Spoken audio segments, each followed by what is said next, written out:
Hey guys, how's it all going? Hello everybody. I'm here to talk to you all about South Africa.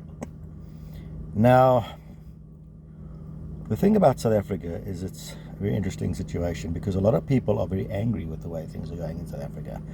But what I'm looking at is something completely different. I need to tell the people of South Africa something extraordinary. I feel very proud of all of you in South Africa, particularly the African people of South Africa, because what you have all done is something absolutely amazing. Now, you guys don't realize this because you're so busy lumbering along every day just trying to make a living, and I respect that. But something amazing happened in 1994. Before 1994, a lot of South Africans, particularly African people of South Africa, weren't really involved in the economic dynamics of South Africa. So they were just on the periphery. So technically, in 1994, that was the first generation to get involved with the economic situation in South Africa. You were actively involved. Okay, now consider the people who were not, unfortunately, African, the whites and Afrikaners and so on. They had an advantage over you because they were more than a first generation. They were a second or a third generation. And so they had the advantages of having their fathers teach them certain things and certain types of education that they received. And this happened, and a generation is 33 years, according to the rule of the game. So every 33 years, they would get an upgrade, sort of from the generation by generation scenario. Father to son, father to son, father to son, and so on, you see. And so they had an advantage over you.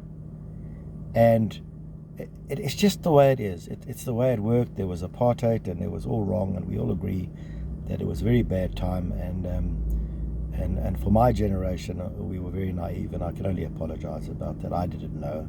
We were very young, and now I'm almost 50. But I'm very proud of the people of South Africa, because what you've done is you have achieved an extraordinary thing. You have become interactively involved, not only in the local industry, but also in the international industry.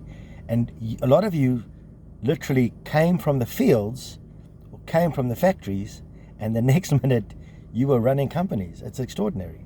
And I know the BE thing was a big part of it, but it would have happened anyway, because once the democracy came into play, everybody wanted to be involved, and of course the opportunities presented themselves. The only problem, though, with regards being a first generation community, is that everybody wants everything right now. And with the ANC, they were put in a position where they had access to vast amounts of money, and they wanted it right now. They weren't prepared to wait the generations that it takes to acquire assets. You know, where your father starts a small business and then it grows, and then you take it over and it gets bigger, and then your children, please God, take it over, and it's now a monster, and everybody has a lot of money. And unfortunately, they didn't want that. They wanted everything right now at that moment. And unfortunately, in the last 29 years, they have literally sucked South Africa dry. And what I'm hoping and praying for, that in the 2024 elections, that all of you, the older generation and the new younger generation that are going to be moving in, because most of you are about 29, you know, 1994, you're a reasonable age now that you can even have kids. But you are the next generation. You are in the year 2000 and what is that, 2025 or something. You will be the beginning of the next generation, the next 33 years. And it's a very exciting time for a country to be in this position, as the older generation falls away and the new generation comes in and takes over. And hopefully they see the bigger picture.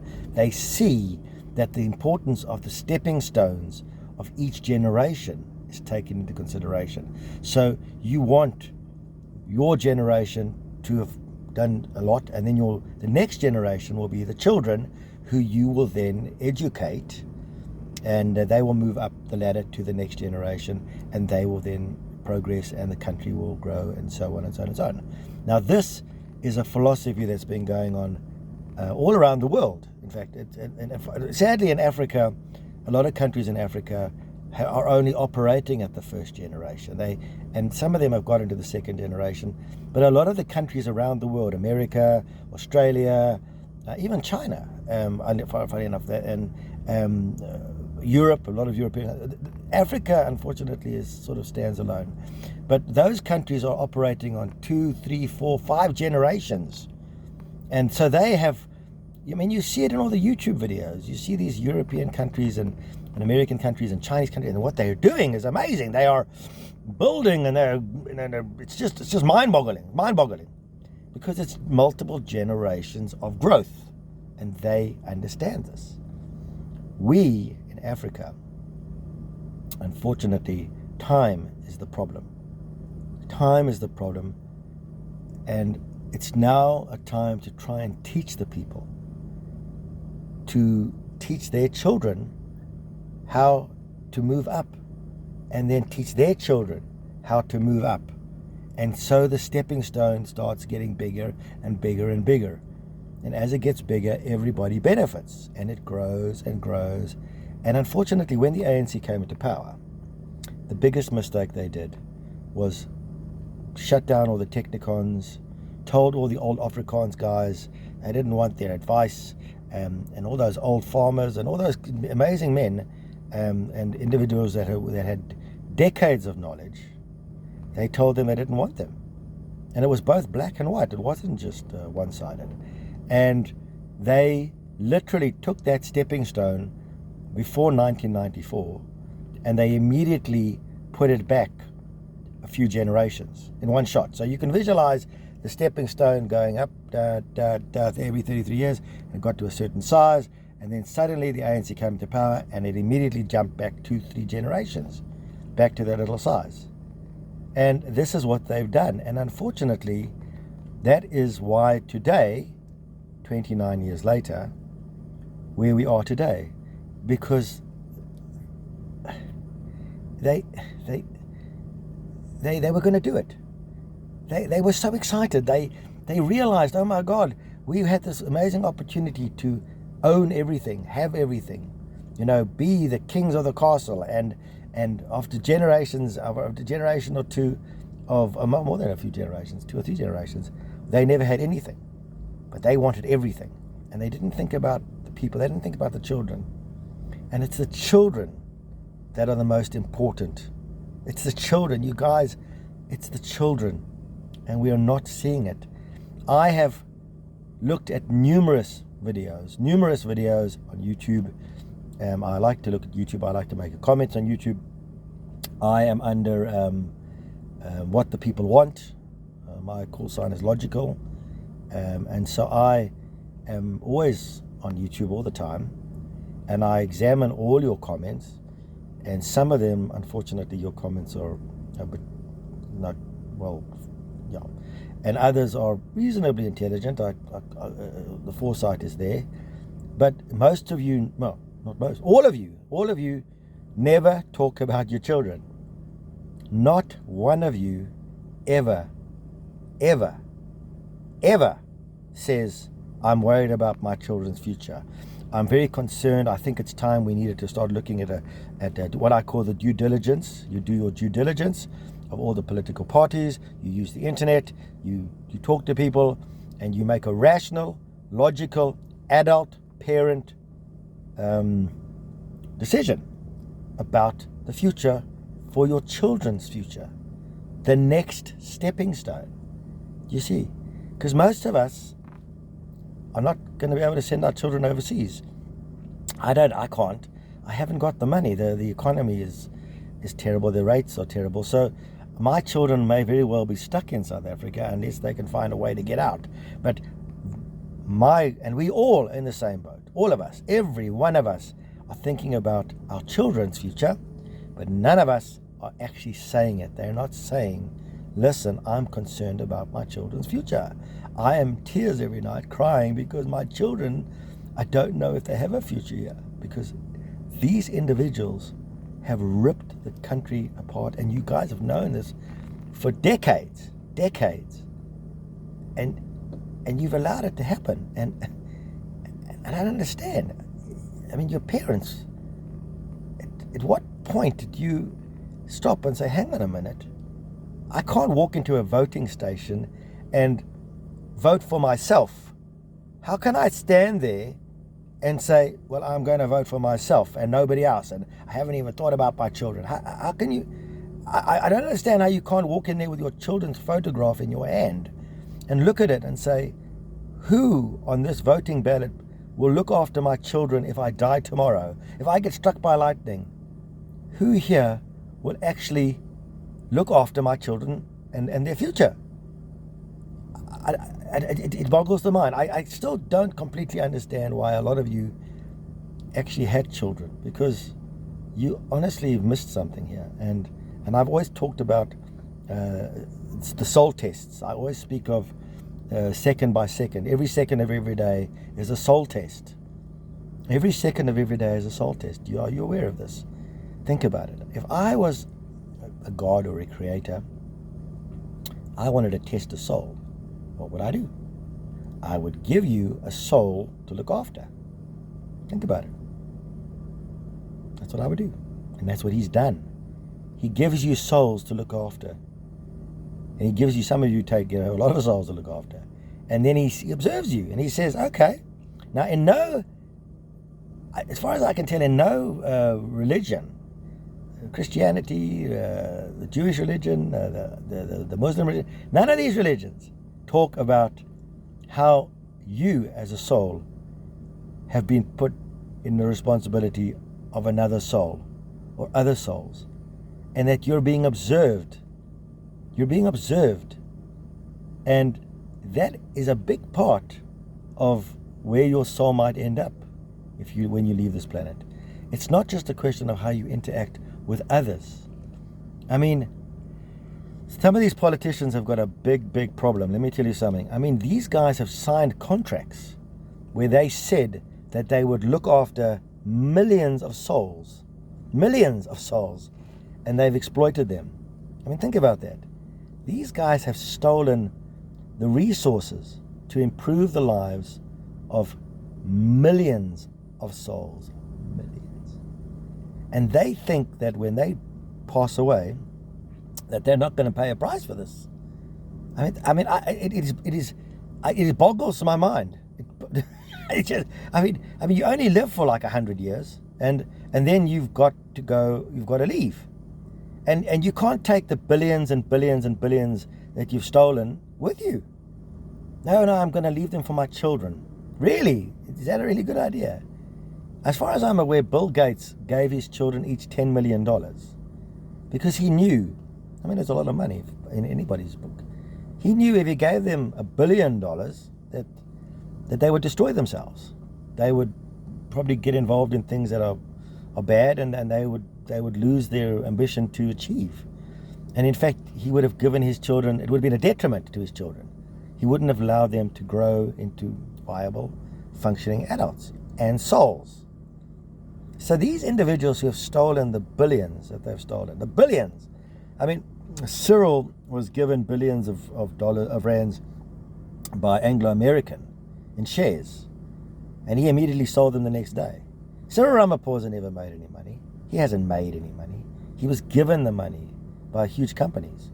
What he's done with it late, if I gave you R1 billion, and if you haven't doubled that in 20 years, then you're obviously not the right guy. But he didn't have any real money when he started out. He was given it. And then, of course, Jacob just did everything with the Guptas. That's beyond logic. I don't understand. But he doesn't understand the price that he's paid. He has murdered the name Zuma, murdered it. Any human being in this world that has the surname Zuma, as I've said, and I'll say it again, personally, I would just change my name immediately, because the name Zuma is mud. It's mud. You can't do anything with it. You know what I mean? I mean, the moment somebody says their name is somebody Zuma, we assume that they're related to a Zuma. And of course, I've always made this one saying, the burden of the father is passed on to the son, both the good and the bad. I will say it again. The burden of the father is passed on to the son, both the good and the bad. Think about that. Okay, if you have a bad father who disrespects your suppliers and doesn't pay people and is terrible, when he dies and you then go to those suppliers and those customers and you tell them that you're the son of this individual, they're probably going to tell you, thank you, but no thank you. I don't really need to do business with you because your father burnt the bridges. Then you can go to the gravesite of your father and say, thanks, Dad. Thanks for burning the bridges for me. Because that's the legacy that you are passing on. It's not the wealth that you leave your children. It's the legacy of their name. And that is more important than any money in the world. I mean, for you, the thief, it's all about the money. But maybe, just maybe, your children are better than that. Maybe they are not about the money. Maybe they're about their name. And you've destroyed it. You've completely decimated it. I mean, honestly, if my father was an amazing man, and I'm proud to call my name what it is, very proud, because of what he did. And when he died, people came to me and they said, we were privileged to know your father. He was a gentleman. He was a gentleman. And they told me stories about the things that he did, and they were amazing. And the pride, and so many people came, hundreds of people came to his funeral. The pride I feel today for my father is insurmountable. And I feel I'm a good guy, but I don't know if I'll ever be like my dad. He was in a whole other league, and I feel privileged to be part of his genetic makeup and carry his surname. Now, I don't know how many of you out there are proud to carry the name of your father, but I can assure you that those individuals who were involved in the ANC, I feel very sorry for their children. Honestly, I mean, really, it is. Sure, I feel so sorry for you guys. I almost want to cry because of what your fathers have done and how they've destroyed. It's usually the father, the burden of the father. The people talk about the sins of the father, and the sins of the father being, and it is the sins of the father, but it's a two-way road. And I mean, I'm almost 50. I can't believe it. I mean, I don't look it, but I'm getting on there, guys. And I need to make sure that my children's name will be a good name in the world, and that nobody will denounce them because of me, because of what I did. You know what I mean? So at the end of the day, all I can tell you, guys, is that you should be proud of yourselves, that you've achieved so much. And you need to start growing and realizing that the next generation is the most important generation. They are the ones that are going to make a difference in the country. They are the ones that are going to guide the country into the next generation. And if you could get excited at the idea of it, the excitement of knowing that your contribution towards your children and their future, it's mind-boggling. It's absolutely mind-boggling. And a lot of you believe that your one vote does not make a difference. Let me tell you something. Your one vote makes a big difference. Because if enough of you do the one vote, suddenly it's no longer a one vote. Suddenly it's a tidal wave of votes. And suddenly it makes a difference. I want to see in the 2024 elections, which are just around the corner, I want to see the same number of people come out as in 1994. Except this time, I want you to not react. I want you to do your due diligence. I want you to examine all the parties. And remember, these people, you'll never meet them. They're just names. You'll never meet them. It doesn't make a difference about their color or their surnames or whichever party they're in, as long as they do that one important thing, and that is to look after your children's future. That's it. I mean, if I had my chance, I would have said that through the entire video that I've just done. Every single 10 seconds, I would have said, you need to vote for your children's future. You need to vote for your children's future. You need to vote for your children's future. This is the most important election in the history of South Africa. It is the defining one. And all the political shenanigans that are going on between the various representatives of the ANC, you know, it's all just media play. It's all just there to rile you up and to try and, you know, shake you up, and it's like a drama. It's like watching a documentary, a drama. And they're supposed to get you like all riled up. But what you've got to do is you've got to calm down, take a deep breath, and you've got to think to yourself, who am I going to vote for my children's future? That is the question you have to keep asking yourself. And if you do this, I promise you, if you do this one thing, you can change the direction of a country. You can actually change it for the better. We are in the middle of a war in South Africa, and you need to choose a side, because that is the most important thing in the world. I look at the world and I watch this war between Russia and Ukraine, and I think to myself, my God, has anybody thought about the children? They're fighting and they're destroying, and it's just horrific. And I think to myself, does this Putin guy, does he have a soul? Because at no time has he thought, hang on, I must stop this. Could be destroying the lives of many, besides the people, children. The lives of the children. I don't understand. You come alone spiritually and you leave alone spiritually, and the things you do on this plane influences this where you're going to be spiritually. And if you're such a greedy person, such a greedy guy, you would have thought, hang on a minute, all this wealth that I've accumulated, is this really going to put me in a good position when I leave the earth? Am I actually going to be spiritually in a good position that I will be worth billions and billions in the spiritual world? And this is something I don't understand. It is absolutely boggles my mind. I don't understand. I mean, if you're worth billions and billions, how can you not try and help all those souls out there and improve their lives? Because you will directly and indirectly be elevated. It